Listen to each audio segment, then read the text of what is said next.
अब आधा जस्ता ठोकिसक्यो अब आधा यसो हल्का भिडियो अब गरिदिनु पर्यो त तिमीहरूको घरलाई ल अब देउस नन्दा भाउजूहरू दिदी बहिनीहरू बसिरहेको छ भनेर अब भन्नु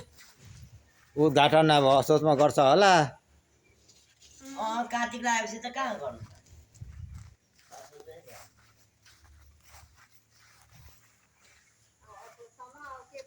ल अब रङ रोगन गरेर त्यसपछि अनि यो घरको बुद्धि भन्छ सोफा सेट कुर्सी टेबल कुर्सी गरेपछि त अनि अहिले के सर्नु त हौ के हातको दिस मात्रै गरेपछि त सबै तन्दुरुस्ती भइहाल्छ गर्नु पर्यो कलर गर्नु पर्यो पछि फेरि सामान हट्टा अनि कलर आज कति अब अझै 2-3 आइटम छ कुनै हट्टा छैन ल यसरी चाहिँ यो डाइनिङ रुम बैठक रुम यो अब हो भोलिदेखि चाहिँ यसलाई अब चाहिँ नि कोरा मसिनो हुन्छ अब यो तपाईँको पाहुना कोठा ल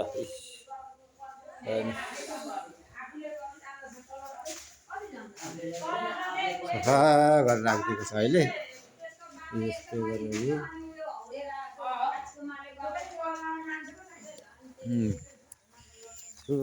आएपछि यसो नि अब यतातिर पछि भान्सा घर हुन्छ यहाँनिर टोइलेट ल यस्तै गरेर है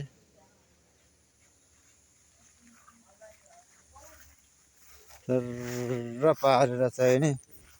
अब अहिले अब जस्तो सस्तो ठुक्किसक्ने काम चाहिँ भयो अब बाँकी भनेको अब फेरि अहिले ल अब यो गाह्रो साह्रो लाउनु बाँकी नै छ यतापट्टि टोइलेट भान्सा कोठा भान्साघरलाई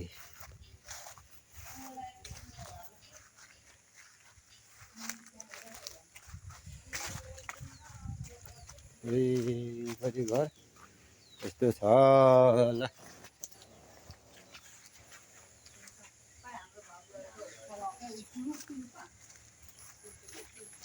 ल यो खाले घरहरू परेर यसमा भनेको नि साँच्चै भनौँ भने उयो हुँदैन अरे यो उयोहरू जल्दैन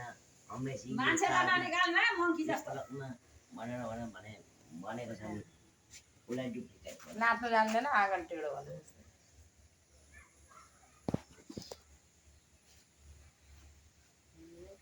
तीन भागमा एक भाग सक्यो भन्नु न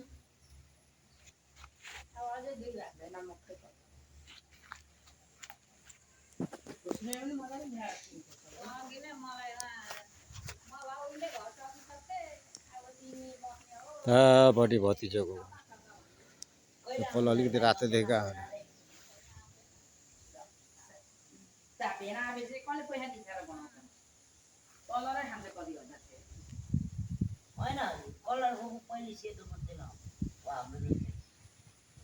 पहिले सेतो लगाउने अनि एक दिन सुक्छ अनि